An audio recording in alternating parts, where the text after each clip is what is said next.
ಇನ್ನು ಸಿಎಂ ಆಗಲು 1000 ಕೋಟಿ ಹಣವನ್ನ ಇಟ್ಕೊಂಡು ಕಾಯ್ತಿದ್ದಾರೆ. ಈ ಮಾತನ್ನ ಆಡಿದ್ದು ಯತ್ನಾಳ್ ಅವರು. ಯತ್ನಾಳ್ ಅವರ ಈ ಹೇಳಿಕೆಗೆ ಇದೀಗ ಡಾಕ್ಟರ್ ಜಿ ಪರಮೇಶ್ವರ್ ಅವರು ಪ್ರತಿಕ್ರಿಯೆಯನ್ನ ಕೊಟ್ಟಿದ್ದಾರೆ.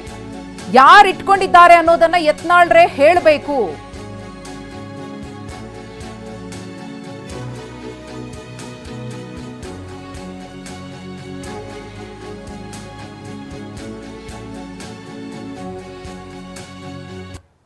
ಗೊತ್ತಿಲ್ಲಪ್ಪ ನನಗೆ 1000 ಕೋಟಿ ನಾವು ನೋಡೇ ಇಲ್ಲ. ಅದೇನು ಅವ್ರನ್ನ ಕೇಳ್ಬೇಕು ನೀವು. ಅಲ್ಲ ಸರ್, ಆ ಥರದ ನೀವು ಅಸ್ಥಿರ ಆಗ್ತಾ ಇದೆ ಸರ್ಕಾರ ಸಿದ್ದರಾಮಯ್ಯ ಅವ್ರ ಮೇಲೆ ದ್ವೇಷ ಸಾಧಿಸೋ ಮೂಲಕ ಅಂತ ಆರೋಪ ಮಾಡ್ತಾ ಇದ್ರಿ. ನೋಡಿ, ಯಾರು ಇದನ್ನ ಹೇಳಿದವ್ರು? ಯಾರು? ಯತ್ನಾಳ್ ಅವರು.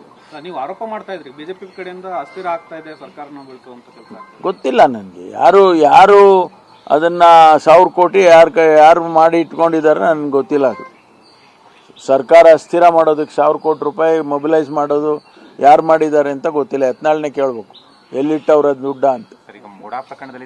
1000 ಕೋಟಿ ಎಲ್ಲಿಟ್ಟವ್ರೆ ಅಂತ ತನಿಖೆ ಆಗ್ಬೇಕಾಗುತ್ತೆ. ಗೊತ್ತಿಲ್ಲಪ್ಪ ನನಗೆ 1000 ಕೋಟಿ.